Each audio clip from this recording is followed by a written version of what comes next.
Let's see what we keep doing in T20s, whether we keep playing him or guys like Huda sort of come back to the pod.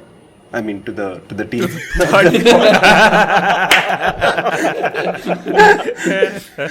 TV umpire to director, we have a player review. Can we rock and roll, please?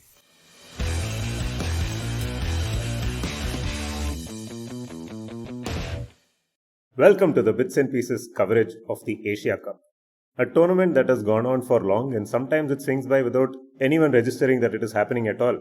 We call it the Anesthesia Cup.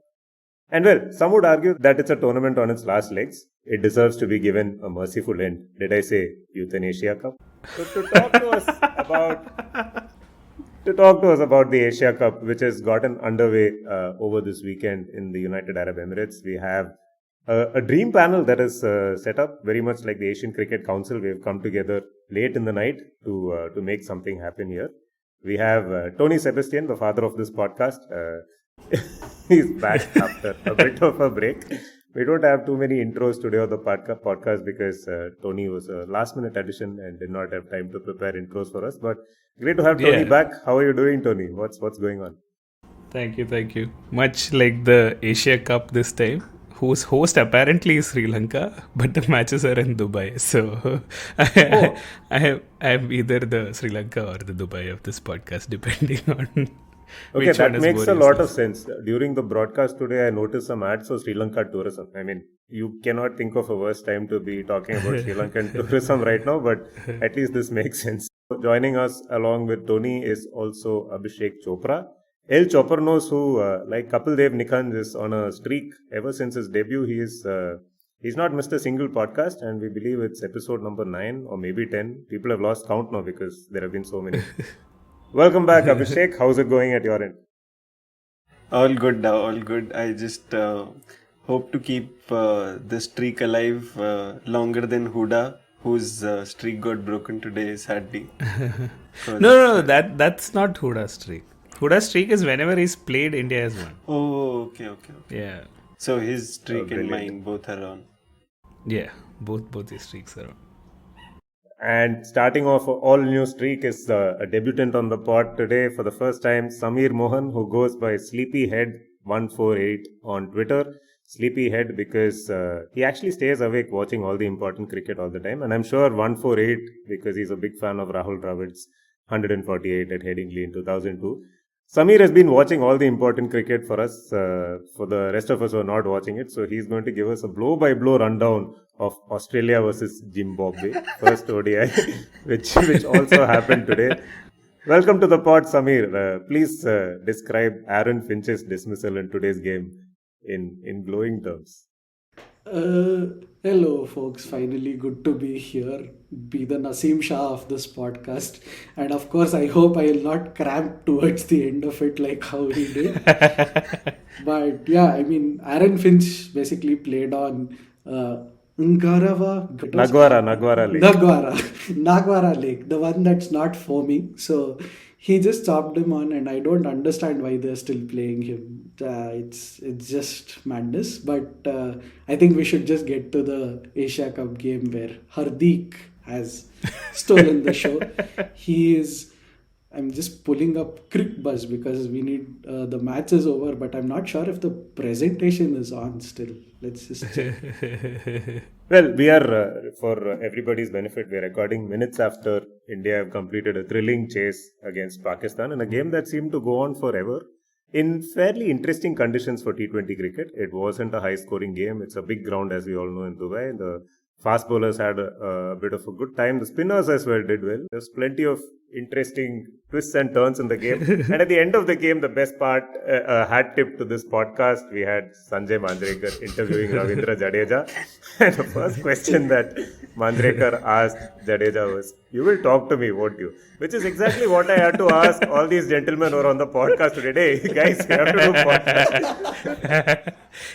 Can I just say, as a complete aside, at one point in time, Srinath referred to Nitin and me as the Pantecha of the pod, like Pant and Jadeja. I bring to this pod today the exact same contribution that Pant brought to the game today. So, like, completely random anecdote, right? There's this one day we opened up the Malayalam Manorama paper, and I realized my cousin is now the softball captain of Kerala. And I'm like, God, like, she's never even played cricket like when we were, like, together at like bowling and stuff like that. We used to play hide and seek instead of cricket and stuff like that. So obviously we had to call her up and ask, how did this happen? So she said, actually what happened was yesterday this, our PT sir came and asked, does anyone have a passport size photo with them? And I was the only person who had one. So the next day she was made a Kerala softball captain for like under 14 or something like that. So similar qualification to be here. Yeah. I like your family. Usually in our family, when people achieve something, we find out about it through WhatsApp. But then you guys opened Malayalam Manorama. I just displayed my age and also my qualifications to be here. But yeah, the only part of the match that I saw was Sanjay Manjrekar interviewing Jadeja. It was pretty fun. Kudos to That him. was pretty fun, and I would say the second most fun part to keep the Panteja theory going. The second most interesting part about the game was when Urvashi Rautela showed up on screen, and the camera probably panned to RP, also known as Rishabh Pant. So there you go. But thoughts on this game, guys? Very interesting pitch. When India bowled, there was no seam, no swing, so they used bounce. And when Pakistan bowled, there was the story of seam. There was Naseem and Kahani, Naseem Dahani. Interesting game. These new fast bowlers who showed up, they also scored some runs, and that eventually made the chase very interesting because India otherwise might have sneaked home in 18 overs or so. Thoughts, guys? What were your takeaways from the game? Choparnos. Big news to start off was Pant not being in the 11, and that typically means for India that you have a whole barat of right-handers, and Jadeja was the only one who was there as a left-hander, and I mean they also Dahi sent Haath him. Barat. Yeah, they also sent There's him a very up the bad order. Apna Haath Juggernaut joke somewhere there. But yeah, go on. Yeah, they sent him up the order, I think, for the exact same reason, left-right combination. But yeah, I mean, India started off really well, put the brakes on. India also didn't go for a very wacky, change of bowlers thing like most captains do these days. It was proper spell after spell after spell, and I mean, there was almost like a pattern to it. All of that worked out quite well for India. I think probably the spinners could have attacked a little more. I mean, given the state of match when they entered it, they could have flighted it more and maybe just Same fellows play IPL all summer, and you're like all shits and giggles. One T20 international match happens and so much analysis stuff. Proper spell after spell, it seems. Please. I mean, I don't watch most of that, so I guess. Oh, interesting. Oh. Like I didn't know that. this. Now we know why Abhishek Chopra waited for the IPL to end before starting his streak. Mohan sir, up yeah. Yeah, so I mean the ending as Nitin pointed out was a little disappointing in the sense that we went away for a few runs. It was still a chaseable thing, and then what we were afraid of all along happened. The big three was like the heavy-handed three who just couldn't get things off to a good start for us. And then I think Surya Kumar Yadav and Vikas is not here, thankfully, on the podcast today. But Surya Kumar Yadav and Ravindra Jadeja also were just not able to get going, and Hardik Pandya just took them apart. And I mean, some of the hitting that he did was very reminiscent of the comeback that he made in Australia in the last tour, where again he did quite well. So I think it's just one of those things where he adds tremendous balance to the team, and I mean he showed his true worth today. So Hey, Abhishek, quickly say Hardik once. Hardik, Samir, say Hardik. Hardik. Hey, Tony, I think you need to stage some more interventions. No, Samir is a listener of the pod. He's poking fun at you. You didn't realize this. Over. Oh, this is very, very smart. Earlier also he said, anyway, whatever. I could take the joke further, except I'm still not sure how to pronounce his name. But one man, many names. Hardik Pandya is back. And but wait, you're talking about balance and scoring runs and all, and you're forgetting Mr. Balance MRF ZLX, who's also the highest scorer for the day. Oh, we absolutely have to, Kohli's right? top scorer. I'm hoping he's man of the match. This entire tournament, the build-up to this entire tournament has been all about the return of a prolific batsman to the thick of things after a protracted break, right? And lots of people said he's not suited for the job, but hey, here he is having a say. So yeah, let's talk about Cheteshwar Pujara's stint as an analyst for Cricket for 174 of 131 for Sussex. Why is he not being called to this tournament? That is the Cricket for saving cricket, dude. Like, I'm telling you, that's why they got him in as an analyst for the T20s. But yeah, this the pre-series buzz for the Asia Cup has been interesting. Couple of interesting things. One, there is this panel with 5 captains. They did not care to put the face of the Hong Kong captain. Hong Kong, of course, is the 6th team that has made it to the the final stage of this tournament. But they made it through the pre-qualifiers, or the qualifiers actually. So yeah, Hong Kong not getting the respect it deserves, and there have been some people, outraging about that as well. Those people, by the way, don't know the name of the Hong Kong captain, but they are just... Yeah, I mean, those people really good. Even I don't know. No, but you're not outraging that whoever he is, his face is... They're like, why is the Hong Kong captain, whoever he is, why is his face not there? So that's number one. Yeah. Speaking of Hong Kong, yesterday during the Sri Lanka-Afghanistan match where Afghanistan properly walloped Sri Lanka, the first thing Wasim Akram tells about Hong Kong is, oh, it's a glorious country. I remember the time when we used to go to Hong Kong, have these 6-a-side over tournament. So it's like a proper nostalgia trip that the entire Star Sports commentary team is going to, right? Like, oh, absolutely. So you can build a bingo. You can build a bingo for every commentator at the end of this series. The best was Waqar Yunus on commentary today. Like, there were a lot of Waqar gems. So one of them was, when was the last time we saw a pitch of this kind that has so much in it for fast bowlers before today? I mean, literally yesterday, guys. I didn't watch That was one. And then this over is going to be very crucial, either for India or for Pakistan. 8 runs were scored off that over, no wickets were lost. Random 11th over of the Indian innings. How do you say everything can still be wrong? Commentary bingo is well and truly underway. Gautam Gambhir popping away in it. Pretty much everyone very irritated that Rishabh Pant did not make the 11. Yeah, it's good times on the commentary panel. He also batted for Huda's inclusion, and I can always sense the LSG connection somewhere that's coming in. So we should actually look for, I am associated to this IPL team. Poor Pakistanis can't participate in it, so a moment silence for their team. So, yeah. Actually, I'm ascribing this as the reason why I don't know the names of any Pakistani players. Right? I'm like, okay, this guy, that guy. No idea, absolutely no clue. Been cut off from Pakistan cricket for several years together now. I am just waiting for some guy who will turn up tomorrow morning and will put Khushdil Shah in one frame. The other frame he will put Dilkush and say this is available in VB Bakery in Vivipuram. And then they will tag Peak Bengaluru and say difference. And then some sod will pick it up and make it viral. And they'll say Peak Bengaluru. Dilkush Shah. That's like the new player.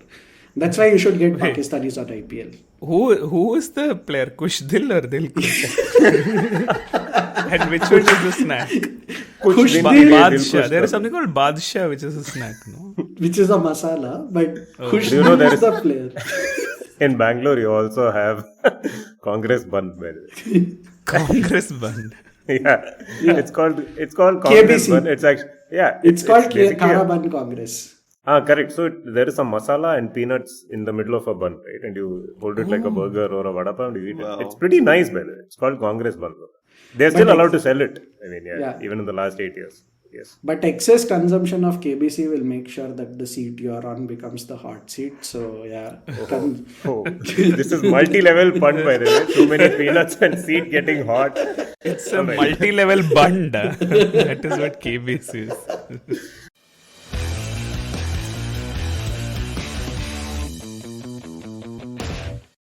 to steer the conversation back to the desert where the Asia Cup is happening. Yes, so the build up to this tournament has been first of all, it's been built on a false premise. They've been advertising the fact that Virat Kohli is the first cricketer to appear in 100 matches across formats, which doesn't mean anything. It means he's played 33 games in Test, 33 ODIs, and 34 T20s. What they actually mean is he's played 100 in each of the formats, but they keep saying across all formats. And they've been building it up in a very big way. Apparently, they've interviewed him. He's been on all the promo content. Babar Azam came and spoke to him, whatnot. And Kohli said he's gone, many months without touching a bat. It did look like that, by the way, the way he was batting today. So what did you guys think? Did you think Kohli was a better version of what we have seen in the recent past? Yeah, I think he's at least tried to buy into the new team philosophy wherein you have to go hard from almost ball one. So he tried to do that. He did nick it to the slip in. That was a pretty hard nick, yeah. Ball two. If you flash hard type. Yeah, it's not forgotten lessons given to him by Ravi Shastri. So yeah, I think try to buy into the team philosophy, but I mean, I'm still not really a believer in what he brings to the T20 game anymore. If there's a turnaround, and I mean, no one will be happier. But I do think that we have enough firepower. In the tank, in the reserves to replace him. I think the other important thing which became the talk of the town was the interview he gave to, I think, Jatin Sapru about his mental health, which was quite a brave thing to do. You can obviously ascribe bad form to too many things, and I think it was Nitin who pointed out that sometimes this becomes what elite athletes fall back on, in the sense that the technique or the skill is not the issue. The issue is something else that's out of your control. So I think it could also be that, but I mean, nevertheless, it was a brave call to come out in the open and say what he said. Maybe he'll probably shine through in the Test format or in the ODI format again, which is like used to be proper bread and butter for him. Let's see what we keep doing in T20s, whether we keep playing him or guys like Huda sort of come back to the pot. I mean, to the team.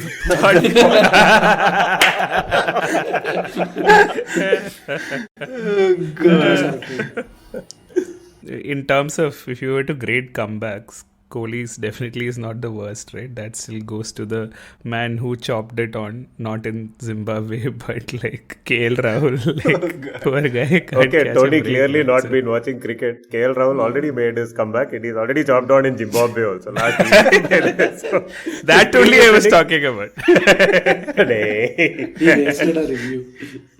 He wasted a review after chopping it on.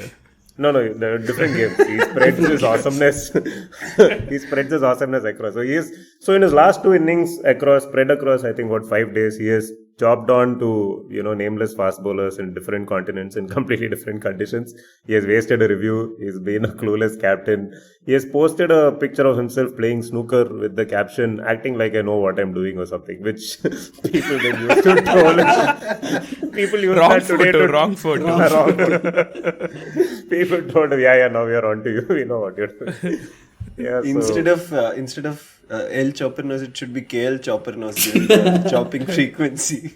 Seriously, and just like you, he's also had a streak of awesomeness. Rahul, Rohit, and Virat Kohli playing to pretty much to form, exactly what we were all worried about, with the youngsters who were tried out in the recent tournaments all being shunted away. And Kohli actually showed the most promise, a very nice pull shot. Of course, he had that early chance. There was a top edge as well that went for 6, but eventually getting out to the left arm spinner, playing a nothing inside out loft over the offside. And then Rohit as well, right? Guys, it's an 8 runs per over chase. We understand that, slow left arm is not easy to get away and you guys have a weakness against it. But can't you just knock them around for like 7.5, 8 and over? Just play them around and go after the fast bowlers later. Why would Kohli and Rohit have to get out to some left arm spinner in successive overs? I have a very weird take on this, right? Like all throughout the innings, I was just watching Rohit, who's taken his captaincy so seriously that he reminds of Tala Dhoni, right? Like he just he was actually doing forward defense at one point. He just forward defended the Shanawaz, Dahani. He just forward defended last over of the power play. First ball, he's the forward defense. I'm like, wow, this guy is taking the game way too deep. He needs to realize this is Dubai and this is not some track where you can just belt. This is not the Wankhede. Yeah, but one second. I think we should clarify that it is called stats padding only if it comes from the Dhoni region of stats padding. Otherwise, it's just called forward defense. So, Oh God. We need to clarify that stats padding thing. But the worst of all was all at sea, right? Like Rahul just comes in first ball. He's clearly at sea. I mean, Kannada commentary just told the best thing possible that a short stubby commentator could pass through the gate, right? That Rahul left open, right? Like very oh my god comment that came about. But Who was the commentator? Vijay Bharadwaj. yeah, there was Vijay Bharadwaj who said on air saying that Jani would pass through the gate, Ashdod gap bittidru, KL Rahul and all of that, and just. And then the plate changed so much that towards the end of the game they were like praising, saying that India have such a good problem. They have a problem of plenty. Yeah, we have a problem of plenty anchors. Yeah, they had a problem of plenty of runs to chase today. They were struggling. Yeah. we don't have a problem of plenty. We have a problem of 2020 where we can't crack the forward. At one point, I remember Vijay Bharadwaj invoked the baseball argument, saying that we have done a good job and we should do baseball even if we are chasing like 140. And I'm like, what? Why are you not understanding that this is a pitch they have painted into the corner, right? Like, if you see Hardik Pandya's post-match interview, and I quote, note how he pronounces it. Played back in the edit. He says, and I quote, we only needed 7 of the last over, but even if we needed 15, I'd have fancied myself. So these people are just like saying Ben Stokes, you cannot. he's just going Meanwhile, Gautam Gambhir is killing cats. yeah. It's just you're painting yourself to a corner. Kya kar rahe ho, yaar? I mean, Rishabh Pant needs to come back. That's one. And we need to really look at. I don't think it's Ishan Kishan or Rituraj is the solution to this, because they're again gonna become anchors. Like we've been like a factory of all anchors who are coming in. You're right, but the correct answer is Sanju Samson. So I was. we don't have to take the scenic route at all. No, literally, when we saw that 11 being announced, when we saw that Rishabh Pant was not in the 11, we observed that the top 6 is full of right-handers and Jadeja is the only left-hander. We knew that this is something that will come into play in the game, and it did. They had to promote Jadeja. He actually played fairly decently, given that he actually kept the game going, and he was able to take on the Shadab and the left. I keep forgetting the left-arm spinner's name. I've been referring to Mohammad Nawaz. Mohammad Nawaz. Like Tony, I have no idea. You say so. Yeah, Nawaz and Shadab. Left arm, if you say so, around the stumps. Yeah. He's SLA. He's SLA, so he service meets- level left arm. Yeah, and T20 is all about SLAs and metrics anyway, right? So which is why these bowlers do well. But yeah, they had to promote Jadeja because they had to break that sequence of right-handers, and not just normal right-handers, like right-handers whose kryptonite seems to be left-arm bowling. Right? They're not able to play the form at all. Regardless of what Pant's virtues are, the fact that he's a left-hander is going to continue to keep him in the frame, and Ishan Kishan as well will continue to be at some point looked at again. And unfortunately, Sanju Samson, Deepak Hooda might struggle on that front unless they become more ambidextrous in the future.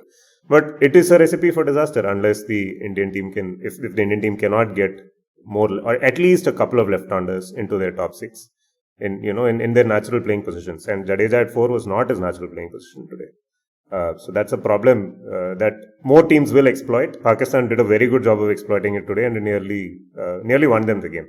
Didn't they try Pant as an opener with Rohit, I guess in the England tour sometime? So yeah, I mean, since This is the second time today somebody is referring to an England tour which happened recently. Apparently, Surya Kumar Yadav scored a century. I am like, guys, what is happening? To invoke Srinath, some 54 players have played in the last year. Like all kinds of permutations and combinations have been tried. Yeah, so I'm guess just that's- surprised Ravichandran Ashwin hasn't walked in at the top of the order batting left-handed. This is probably Ashwin appeared quite hyper when he was running the drinks at the end. Like it was almost as if just do what I'm saying and You know, for what it's worth, he'll be on like a Zoom call like all of us with Prasanna and just discussing like, hey, how could we have done this better and all of that, and he'll give you inside information and drum up his YouTube views. I mean, the man has a fledgling career as a YouTuber now, so I don't know how he'll feature. Sorry, state of affairs seeing him running drinks.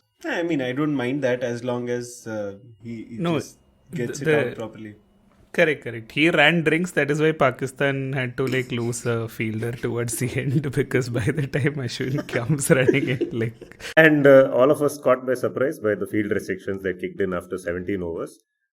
Interesting. Apparently, Ravindra Jadeja was observing this and knew that this was going to happen. Apparently, he's the one who went and asked umpires at what point is the penalty going to kick in. And India actually made use of that. I think both Jadeja and Ashwin scored some boundaries, making use of the extra fielder.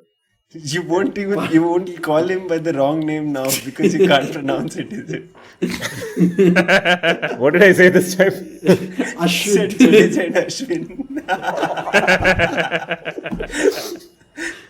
that Oh my fellow. God. Okay, no, let's talk. We should By- speak by the about way, Hardik. Yeah. No, I just want to say, like, towards the end of the match, I saw Krunal Pandya in the stand. Some like gold sale or something is happening in the Is that actually Krunal Pandya or some DJ? It was Krunal.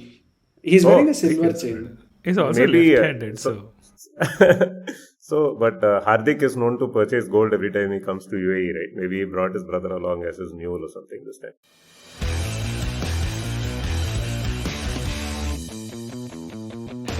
But let's talk about Hardik, guys. Hardik. Amazing comeback.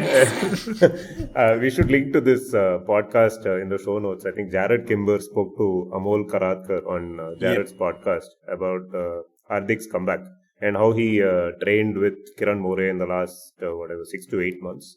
It seems like nothing short of what the kind of transformation Virat Kohli put himself through a few years back, or something, a mini version, let's say, of that.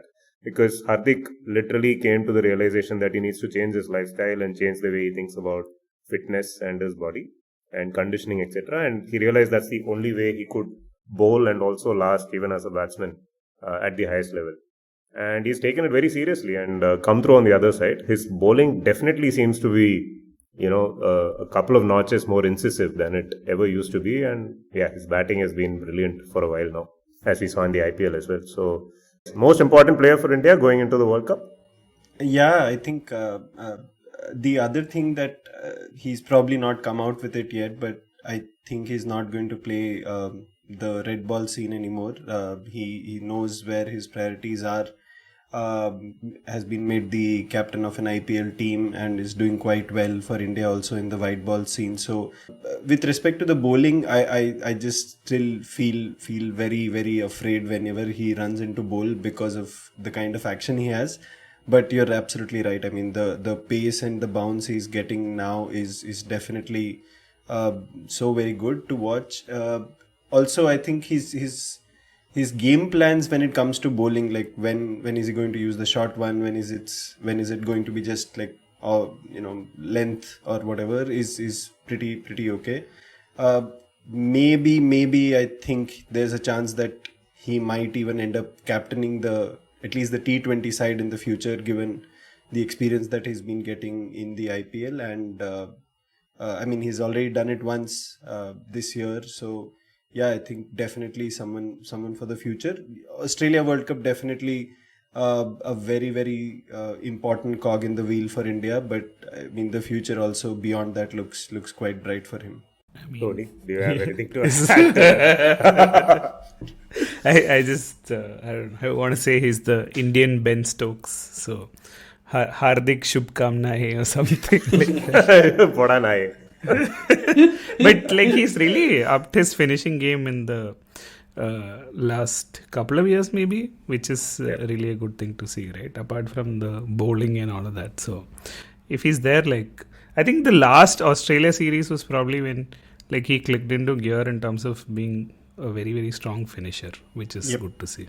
Yeah. Right now, he, not meaning to jinx him, but seeing what he did in the IPL and today as well, he is sort of going into that peak Dhoni mode, where, and when Dhoni was actually peak Dhoni, where it doesn't matter, like the way he calibrates a chase, takes it to the last couple of overs, and he also seems to know which bowler to go after, and it's risk-free boundary hitting towards the end also. It's not like he's, it's an all or nothing kind of heave-ho towards the end. He is like surgically piercing the field for boundaries when he wants to and keeping the scoreboard ticking it out. And so, Hardik looking very good.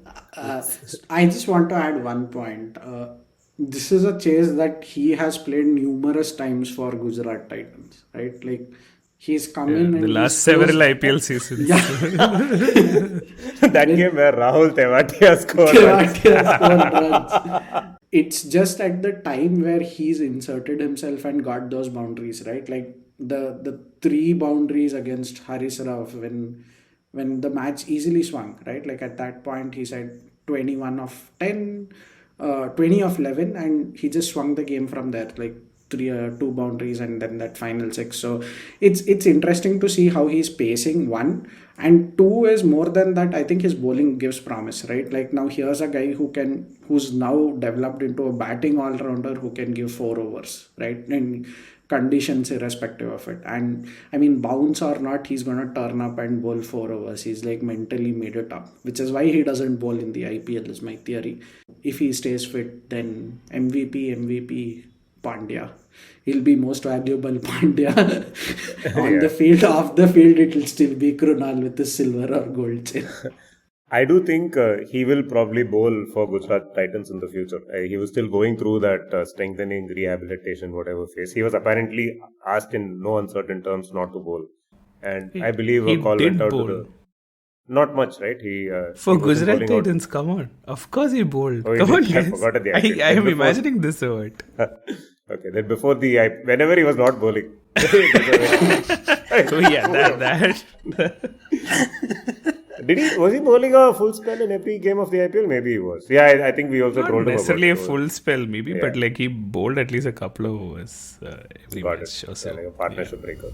Because I think before the IPL he was saying that I can bowl now. So like he had that confidence to say, and we were like, please don't, like why are you doing this? Why are you risking this for Gujarat Titans? They're not even going to make it to the playoffs. And then he went off and won it. So kudos to him. I think going into that IPL, Jadeja was in peak form, and then like they exchanged places post that IPL. Jadeja is going through a long rehabilitation process, not necessarily skill related or anything, but it's good to see him back. And also helped tremendously with the over rate after India had fallen back quite a bit. Yeah.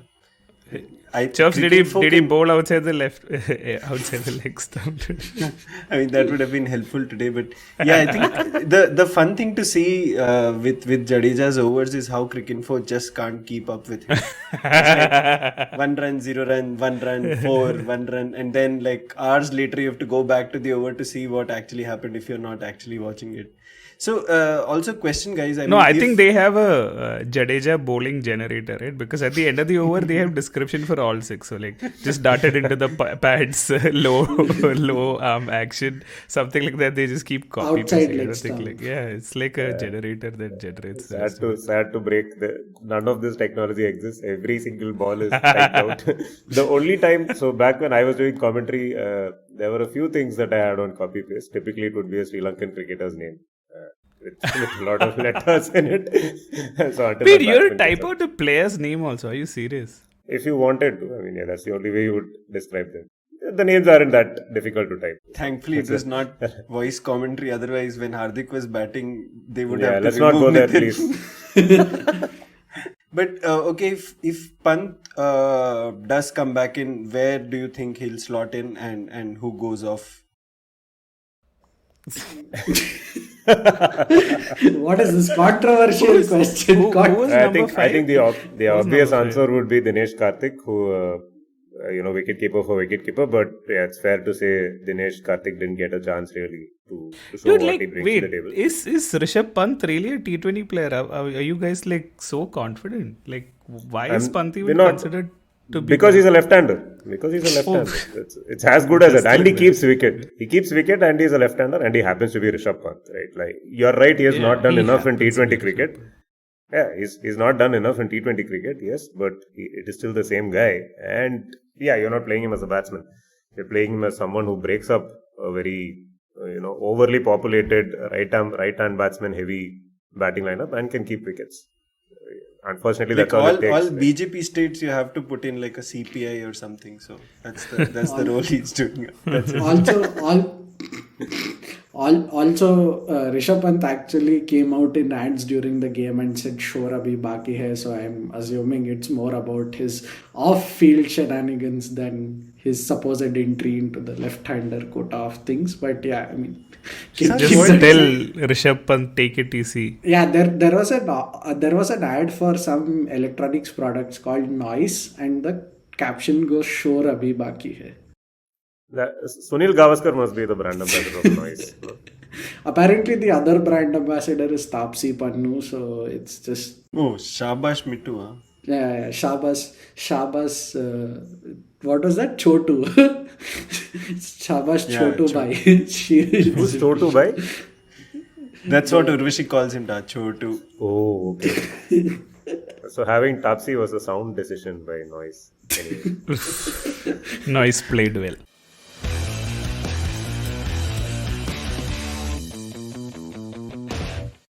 All right, so very exciting tournament, guys. I like how they structured this tournament. It is How have they structured this tournament? this needs to be explained. So 5 teams have got direct qualification, and those are the teams whose faces, the captains' faces are on the advertising hoardings. So India, Pakistan, Sri Lanka, Bangladesh, and Afghanistan. There was a qualifying tournament which ended, I think, day before yesterday. It was happening in other parts of Arabia. At the end of, and I think UAE and Hong Kong and a bunch of other teams were playing that tournament. Nepal maybe. Hong Kong is the team that managed to get past. Now I understood why Sri Lanka is technically still the host and the matches are happening in Dubai, because otherwise UAE would have been like in by default and they couldn't have played those qualifying tournaments. So that's why, like, nominally Sri Lanka is the host, but UAE has to play. If it was happening in Arabia, maybe Dan Lawrence should have come in. Oh. But so let's go on, right? So then you have 6 teams that have made it. So wait, and there were like 5 or 6 other qualifying teams. I don't. Okay, I didn't go deep enough to understand. Yeah, I know. But, Chopper I know knows. You should be able to tell us. Or yeah, Samir, go for it. So There was Hong Kong, Singapore, UAE. and Kuwait. So Oh, only 4 teams, huh? yeah, there Why was did 4 teams. UAE refuse to show up or what? I think UAE was there. So UAE was- UAE was there, okay. Hong Kong, Kuwait, and Singapore. Hong Kong also qualified last minute fashion, because Kuwait against Singapore, I believe Kuwait chased down a target of 100 in like 7 overs. And Hong Kong had Dafa to, News reported on this. Yeah, go on. That's all I have to say. Yeah, and it was like a last minute snuck in, so that's why they forgot to put the captain's photo because they weren't sure. So Hong Kong qualified by beating UAE, and of course Nizakat Khan, who's like poster boy of Hong Kong cricket, against scored like a 39 run some match winning innings. And they're there. So Was that you who was angry that the Hong Kong captain's face was not there? Because you actually know who the Hong Kong captain. So basically, they've entered the Asia Cup through Chinese occupied territory. Oh my god. So, interesting fact about the Kuwait team. When they lose an away game, they know what they say when they... You can't say that, not pause for others to laugh. Kuwait, not UAE. Kuwait, come home, we will show you. Where home, Kuwait.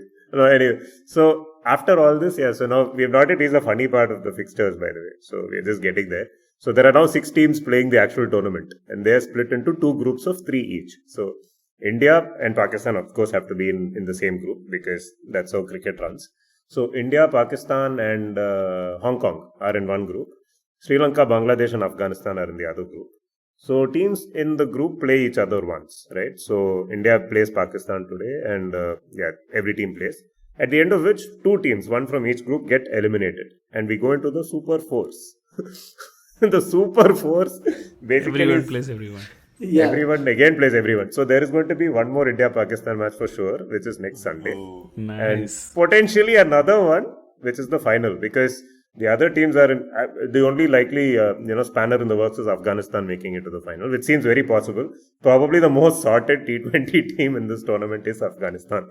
Bangladesh and Sri Lanka are out of it. You never know with Bangladesh. Yeah, Shakib Al Hasan might show up and make things happen. Sri Lanka are definitely out of it.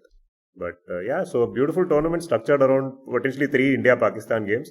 The ICC is looking on jealously like there is no way we can structure a World Cup to make this magic happen.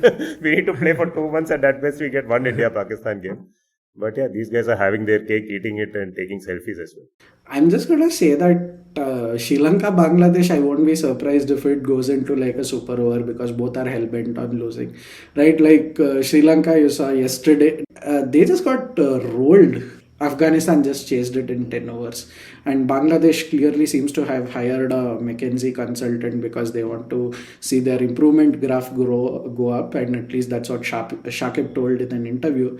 So I wouldn't be surprised if there's like a super over and, I think Bangladesh crash out. So yeah. So what is this improvement graph thing? So Shakib actually said something like that. Shakib actually said that the result doesn't matter. I just want Bangladesh's improvement graph to go up for the game.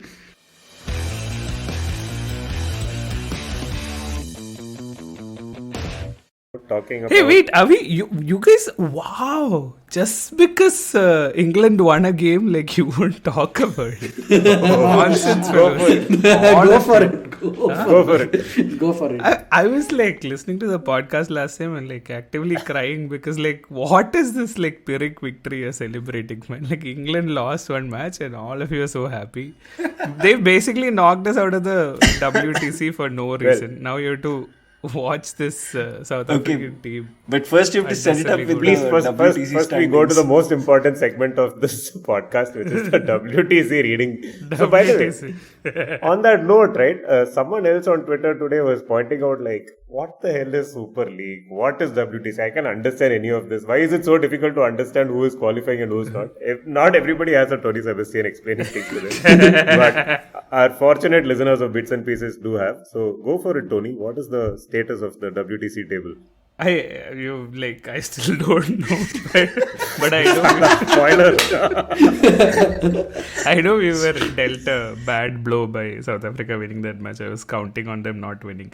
Basically, they're at 67% edge points now because not all teams play the same number of matches, but they play the same number of series or whatever. But anyway, the point is India is at 52. And realistically now they have 6 matches left, right? So basically we've played 12 games and to get to around 70% you need to basically win most of them, right? And like 4 are against Australia even though it's at home and 2 I think are Bangladesh away. But South Africa after this has some jujube opposition, probably like New Zealand or something, I forgot. But Shade. So Australia are more or less definitely in the final, is it? South Africa versus Australia. It looks like that unless like Australia still have to. They're at 70, but then they'll come to India and like depending on that series basically. So if India hammers Australia, then Australia's score will go down as much as India's score goes up. So if India goes to 60 and brings Australia to 59, that's good enough, right? It's all possible. This is like all for... Wait, meanwhile, India has got -5 penalty points or 5 penalty points for slow over rate somewhere and all of that. Well done. Yeah. The only other team who has higher penalty points is England, who I think went to the Ashes and came back with -2 points or something for slow over rate. So No show would have been better. Australia had the same problem in the last cycle, right? I think they couldn't qualify for the final just because of. They had a lot of pain in the last season. in the BGT they lost a couple of points during the Melbourne during the Boxing Day test because their over rate calculator had taken a break for Christmas. So literally, and then but they should have qualified, but then they cancelled their tour to South Africa, right? So they didn't have a chance to win those matches. Yeah. Or something like that. On that note, we must point out that we had another ODI today, which was definitely part of the ICC Super League. What is this? Which one? The Zimbabwe, Australia-Zimbabwe. Zimbabwe versus Australia. Right. Okay, so are we talking about what? England, South Africa? No. Yeah. So one thing I definitely want to state on record: while England won the Test match, they did not baseball the Test match at all. They won it playing traditional, proper Test cricket. So yeah. So baseball continues to take a break. But now they are saying that. The people who are saying that this wasn't baseball don't really understand what baseball is. So, like baseball we need is Vijay like a Bhardwaj to come and fluid. explain to everyone what It's a it is. fluid identity. Calvin ball basically. It can become whatever you want it to become. Thanks El Choprenos for giving Christopher Nolan his next movie script. No. Baseball. Basically, this is the villain of Terminator 2 is only baseball. Can take it. No, but like Samir said, no, Lakshman had to be sent back to Bangalore to maintain the balance in the universe. Similarly, Cheteshwar Pujara is smashing it to all parts, and Zach Crawley is suddenly Cheteshwar Pujara or something, like playing like very, very disciplined innings. Apparently, I have no idea. I read somewhere. Probably Chop's tweet only I read, but yeah. He scored 49, right? Pretty decent innings. I mean, at least didn't. Yeah. Yeah, the Against bits and some pieces fairly- jinx is alive and well. I think last episode you guys were shitting on him. So For all the criticism or fun making that we're doing for baseball and Stokes and whatever else, I think that 13-14 over spell that he bowled, tremendous spell. I mean, that was quite something, and I mean, you could very clearly see that he was probably not in the best of shape to be able to do such a long spell, but I think he probably busted a gut and got his team those 2 breakthroughs, and then it was very, very smooth sailing from there. So yeah, well played to Ben Stokes. Finally living up to his billing as England's answer to Hardik Pandya. Hardik Pandya.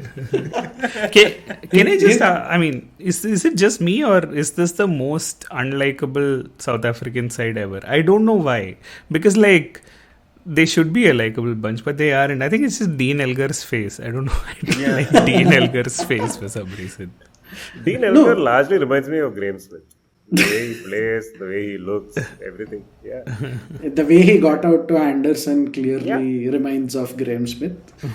No, and also I think the likability thing that Tony mentioned, I think Dean Elgar is just it's just made his whole personality about rubbing people the wrong way. First against India, and then I mean, even when he came here, he was like, I'm not even going to utter that word. But yeah, I think some of the other guys I really like. But one sec. As far as India on that tour were rubbing themselves the wrong way. I don't think Dean Elgar had anything to do with that. Kohli said, "Hey, rub me, man." And Ashwin came and rubbed him all over the place. That's what happened. But yeah. Yeah, but like one of my friends, Bissy, who's probably going to be on the podcast soon, basically compared Dean Elgar to the cricketing world as what collecting water, filling up bottles from an aquaguard is to household chores. Like just like long and boring, and just like get over with it. Like so annoying. But that dismissal, Anderson dismissal, was clearly very, very reminiscent of the in-swinger that this guy bowled. Simon Jones bowled to Michael Clarke in the 2005 Ashes in terms of the absolutely bombastic sound the stump made. So yeah, I mean, you don't see stumps. Ishant Sharma did this quite a bit in the like just before he went off steam. No, so like, I mean, he did that Ishant much. I mean, not taking that away for one moment, but I don't know, somehow maybe the mics are also playing baseball or something. The sound was just Super something sport, I else. tell you. Whole country against. But that was not even the best part of the wicket. The best part of the wicket was, I think it was Melinda Jones on commentary saying Jimmy Anderson bowling from Jimmy Anderson and gets Dean Elgar. It just mad. It was just mad. I mean, you never seen something like that happen. It's probably that the man Tony just keep Gregg. going. Yeah, it's probably Tony Gregg of this decade. Wow. Okay. Okay, silence. Nothing to add.